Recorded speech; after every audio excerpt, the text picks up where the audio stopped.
আসসালামু আলাইকুম রহমতুল্লাহি বারাকাতু। এখন যে তদবিরটা আমি আপনাদেরকে দেব সেটা হচ্ছে নিয়ামতপ্রাপ্ত ব্যক্তি পরীক্ষার নিয়ম। নিয়ামতপ্রাপ্ত ব্যক্তি আমরা তাদেরকে বলি যারা নাকি তুলা রাশি। তুলা রাশি এটা সুন্দর ভাষা না, এটা বলবেন নিয়ামতপ্রাপ্ত ব্যক্তি। কারণ তুলা রাশি শব্দটা হচ্ছে তান্ত্রিকদের একটা ভাষা, আর নিয়ামতপ্রাপ্ত ব্যক্তি এই ভাষাটা হচ্ছে ভালো রাখি বা মুদাব্বিরদের বাসা। ঠিক আছে, কারণ আল্লাহ তাআলা দেখায় বিদায় সে দেখে। ঠিক আছে, আল্লাহ তাআলা সেই নিয়ামত দিয়েছে দেখেই সে দেখতে পায়, এজন্য আমরা তাদেরকে নিয়ামতপ্রাপ্ত ব্যক্তি বলবো। আপনারাও তুলা রাশি না বলে নিয়ামতপ্রাপ্ত ব্যক্তি বলবেন। ঠিক আছে, কয়েকটা নিয়ম আছে, আমি নিয়মগুলো বলে দিব, খুব মনোযোগ সহকারে সেটা শোনার চেষ্টা করবেন।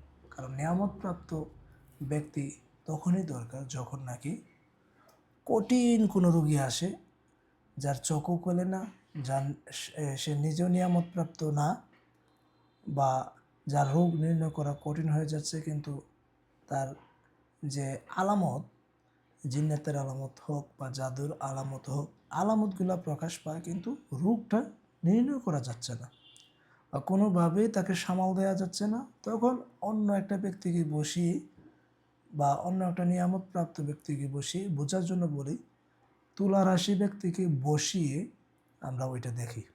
যদি আমরা তুলা রাশি বলবো না, নিয়ামতপ্রাপ্ত ব্যক্তি বলবো ইনশাআল্লাহ। ওকে, আচ্ছা। অজ অবস্থায় এক নং নিয়ম, অজ অবস্থায় বসিয়ে আগে ওই লোককে হেসার করে দেবেন। হেসার কিভাবে করতে হয়?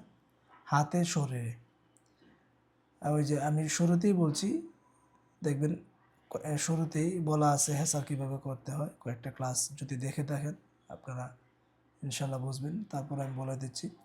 হাতের মধ্যে বলবেন হাতটা করার জন্য দুইটা হাত যেভাবে আমরা দোয়া করি একত্রিত করে আপনার সামনে যেন হাতটা বিছিয়ে দেয় এই হাতের মধ্যে অথবা তার শরীরের মধ্যে।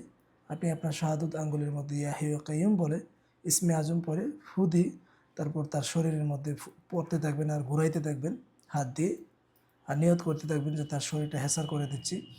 আপনি আগে পিছে দুরূদ শরীফ আস্তাগফিরুল্লাহ 7 বার, সূরা ফাতিহা, আয়াতুল কুরসি, বিশেষ করে সূরা তারিকের শেষের 3 আয়াত এগুলো পরে ফু দিবেন, হেসার হয়ে যাবে ইনশাআল্লাহ। অথবা আপনি 33 আয়াত পরেও তাকে হেসার করে নিতে পারেন। ঠিক আছে, হেসার করার পর সাথে সাথে তার হাত মুঠ বাঁধবেন, হাতটা মুষ্টিবদ্ধ করার জন্য বলবেন এবং চোখটা বন্ধ করার জন্য বলবেন, অথবা তার চোখটা গামছা দিয়ে বা কাপড় দিয়ে তার চোখটা বেঁধে দিবেন। কাপড়টা কালো কাপড় হলেই ভালো হবে। ঠিক আছে, কাপড়টা যদি কালো কাপড় হয় তাহলে ভালো হবে। বিশেষ দ্রষ্টব্য, রোগীকে আলোর সামনে বসানো ঠিক না। ঠিক আছে, নিরুপায় হয়ে বসলে বসা যায়, কিন্তু আলোর সামনে বসানো ঠিক না। আচ্ছা, ইস্তেগফার, দরুদ ও নিয়ত করতে হবে। কি নিয়ত করবেন? হে আল্লাহ, এই লোক যদি নিয়ামতপ্রাপ্ত হয় তার চোখটা স্পষ্ট করে দাও, অথবা আপনি হাত দিয়ে সূরা তারিকের শেষে 3 আয়াত পড়বেন আর আগে তাকে চেক করবেন তার সাথে কোনো জিন্নাতের সমস্যা আছে কিনা, জাদুর সমস্যা আছে কিনা, এগুলো আগে কাটতে হবে। হ্যাঁ, আগে কাটতে হবে। কাটার জন্য নিয়ত করে আল্লাহকে বলবেন, অথবা জোরে জোরে বলবেন, আল্লাহ এমুককে, এমুকের সন্তান এমুককে কোনো জিন, কোনো শয়তান কষ্ট দিয়ে থাকলে তাকে ধরে নিয়ে আসতেছি, আল্লাহ তুমি সাহায্য করো, বিসমিল্লাহ আল্লাহু আকবার টান দিবেন, চলে আসবে। আর যদি কিছুই না থাকে, শুধু নিয়ামতপ্রাপ্ত হয়, আপনি আল্লাহর কাছে নিয়ত করবেন, আল্লাহকে বলবেন, আল্লাহ এই লোক যদি নিয়ামতপ্রাপ্ত হয় তাহলে তার চোখ স্পষ্ট করে দাও, দিনের মতো স্পষ্ট করে দাও। দেখবেন যে সে চোখ বন্ধ করে দেখবে দিনের মতো স্পর্শ, সব কিছু ফর্সা, সব কিছু আলোকিত, সব দেখা যায়। তখন ওই লোককে ওই রোগীর ব্যাপারে, রোগীর নাম, পিতামাতার নাম, ঠিকানা বলবেন। পারলে চোখটা বন্ধ করানোর আগে ওই রোগীর একটা পিকচার এই নিয়ামতপ্রাপ্ত ব্যক্তি বা তুলা রাশি ব্যক্তিকে দেখায় দেবেন এবং পরবর্তীতে তার নাম, পিতামাতার নাম, ঠিকানা বলে বলে দেবেন। দেখবেন যে কোরআনের শক্তিতে আল্লাহ তাআলার ইচ্ছা এই নিয়ামতপ্রাপ্ত ব্যক্তি চোখ বন্ধ করেই ওই রোগীর সমস্ত সমস্যা দেখতে পারবে। কয়টা জিন আছে, কয়টা জাদু আছে, কয়টা গিট আছে, বান আছে, এগুলো দেখতে পারবে। তখন আপনি নিয়ত করে করে সবগুলো কেটে দিতে পারবেন জাদু নষ্টের আয়াত দিয়া দিয়া। কথা বুঝছেন? ওকে। তারপর ওই লোকে বসিয়ে সূরা ফাতিহা, দুরূদ, আয়াতুল কুরসি, জাদু নষ্টের আয়াত আমি তো বললাম, পরে দম করতে হবে আর বলতে হবে আপনি কি কিছু দেখতে পান? তখন সে দেখবে ইনশাআল্লাহ। চোখ পরিষ্কার করার জন্য আপনি সূরা কাফের 22 নং আয়াত পরে দম করতে পারেন তোর চোখের মধ্যে। আপনি আরও বলতে পারবেন ইয়ানুর ইয়ানুর ইয়ানুর ইয়া জহির ইয়া জহির ইয়া জহির, এবাতুনি এবাতুনি এবাতুনি, এভাবে তিনবার করে 3 3 9 বার পড়বেন। ইয়ানুর 3 বার, ইয়া জহির 3 বার, ইয়া বাতুন 3 বার, পরে যা আল হক ও যা আল বাতিল ইন্নাল বাতিলা কানা যাহুকা। সূরা বাকারার 270 নং আয়াত পরে চোখে ফু দিবেন এবং জিলজালের শেষের 2 আয়াত পরে যদি চোখে ফু দেন আর আল্লাহর কাছে নিয়ত করেন, আল্লাহ তোমার এই বান্দার চোখ স্পষ্ট করে দাও, ইনশাআল্লাহ তার চোখ ফর্সা হয়ে যাবে। এটা নিয়ত করবেন এবং বিশ্বাস রাখবেন, 100-100 বিশ্বাস। এটা হচ্ছে বিশ্বাসের উপর নির্ভর। আপনার যদি বিশ্বাসের সমস্যা থাকে এবং এই যে সকাল সন্ধ্যার যে তদবির দিছি, সকাল সন্ধ্যার যে আমল দিছি, আমলও যদি আপনার দুর্বলতা থাকে, আপনার নিজেরই যদি কি বলে রুহানিয়াত ঠিক না থাকে, তাহলে হবে না। রুহানিয়াত ঠিক করার জন্য সকাল সন্ধ্যার আমলগুলো করতেই হবে। আশা করি বুঝতে পারছেন। আচ্ছা, নিয়ামতপ্রাপ্ত ব্যক্তি চেক করার 2 নং নিয়ম, 2 নাম্বার নিয়মটা লিখে নেন। একটা সাদা কাগজে লাল কালি দিয়ে লিখবেন আল্লাহুস সামাদ। একটা সাদা কাগজের মধ্যে লাল কালি দিয়ে আল্লাহুস সামাদ লিখবেন। লিখে হাতের মুষ্টিতে দিয়ে হাতের নিচে স্টিলের বাটি বা ডেক বা বোলের মধ্যে রাখবেন। ঠিক আছে? রাখবেন এবং 3 বার পড়বেন সূরা তরিকের শেষের 3 আয়াত এবং দুরূদ আস্তাগফিরুল্লাহ 3 বার বা 7 বার পরে ফু দিবেন। আর এরপরে হুকুম লাগাবেন। হুকুম কি? চল রে হাত চল, আল্লাহর হুকুমে, আল্লাহ তাআলার ইচ্ছায় সামনের দিকে চল। সে যদি তুলা রাশি বা নিয়ামতপ্রাপ্ত ব্যক্তি হয়, সে সামনের দিকে চলতে থাকবে অটোমেটিকলি, তার অনিচ্ছাতে চলতে থাকবে, সে বলতেই পারবে না কিছু। আশা করি বুঝতে পারছেন। আচ্ছা, 3 নং নিয়ম, আপনি হাতের তালু হালকা আঙ্গুলগুলো একটু উঁচা করে মাটিতে রাখবেন। যেমন সেপ্টা আকারে আপনি মাটিতে বসবেন বা তুলা রাশিকে বা নিয়ামতপ্রাপ্ত ব্যক্তিকে বসাবেন, বলবেন তার 2টা হাত মাটির মধ্যে রাখার জন্য।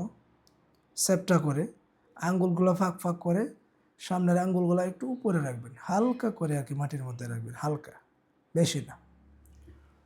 তারপর সূরা ফাতিহা, আয়াতুল কুরসি, দুরূদ শরীফ, সূরা তরিকের শেষের 3 আয়াত 3 বার করে পরে ফু দিয়ে আপনি হুকুম লাগাবেন। হুকুম কি?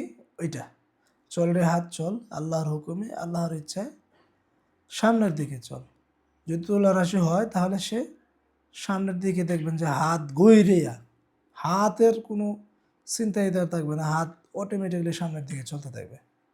তো ওই ব্যক্তি যদি এরকম হয়, তাড়াতাড়ি বন্ধ করবেন। বন্ধ কইরা ওই ব্যক্তির মাধ্যমে কি আপনি বিভিন্ন রোগীর সমস্যাগুলা দেখতে পারবেন ইনশাআল্লাহ।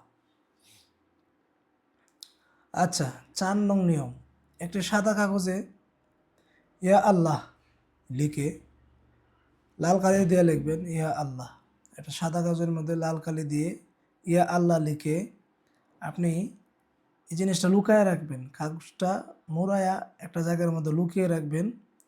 হাতের তালু মাটিতে, আঙ্গুল উপরে, ওই যে 3 নং নিয়মের মতো হাতটা নিচে রাখবেন, রাখতে বলবেন তুলা রাশি ব্যক্তিকে বা আপনার নিয়ামতপ্রাপ্ত ব্যক্তিকে বলবেন হাতটা নিচে রাখার জন্য, সামনের আঙ্গুলগুলো উপরে রাখবে, 3 নং নিয়মের মতো আর কি। আর একটা কাগজের মধ্যে ইয়া আল্লাহ লেখে লাল কালি দিয়ে ওই কাগজটা লুকায় রাখবেন। সে যদি, আপনি হুকুম দিবেন, হুকুম চালাবেন, হুকুম চালানোর পরে সে যদি তার এই ইয়া আল্লাহ লেখাটা খুঁজে পায়, ইনশাল্লাহ সে তুলা রাশি বা নিয়ামত প্রাপ্ত ব্যক্তি। হুকুমটা কি? চল রে হাত চল, যেখানেতে আল্লাহর নাম লেখা আছে সেইখানেতে চল। ঠিক আছে, এভাবে হুকুম লাগাবেন, দেখবেন চলতে থাকবে, যদি সে নিয়ামতপ্রাপ্ত ব্যক্তি হয়। আল্লাহ তাআলা আমাদেরকে বোঝার তৌফিক দান করুন। আচ্ছা, আল্লাহ তাআলার কালামের মাধ্যমে বন্ধ দেখানোতে, আচ্ছা এখন প্রশ্ন করতে পারেন, হুজুর তো এই হাতগুলো বন্ধ করব কিভাবে? আপনি নিয়ত করবেন, জাস্ট বন্ধ হয়ে যাও, বন্ধ হয়ে যাবে। অথবা এভাবে বলতে পারেন, আল্লাহ তাআলার কালামের মাধ্যমে বন্ধ যেখানেতে আছো সেখানেতেই থাম। আল্লাহ তাআলার কালামের মাধ্যমে হাত যেখানেতে আসো সেখানেতেই থাম, বললেই থেমে যাবে। থাম রে হাত থাম, আল্লাহ তাআলার হুকুমেতে যেখানে আছিস সেখানেই থাম। এভাবে বললে হবে, বা নিয়ত করলে হবে, হাত থেমে যাও, বিসমিল্লাহ, আল্লাহ তাআলার ইচ্ছায় হাত থেমে যাও, এভাবে বললেও হাত থেমে যাবে ইনশাল্লাহ, টেনশনের কিছু না। হ্যাঁ, তো এই বিষয়টা আসলে গুরুত্বপূর্ণ একটা ক্লাস, এই ক্লাসটা। সো সবাই আশা করি মনোযোগ সহকারে দেখছেন, সবাই নোট করার চেষ্টা করবেন। আসসালামু আলাইকুম।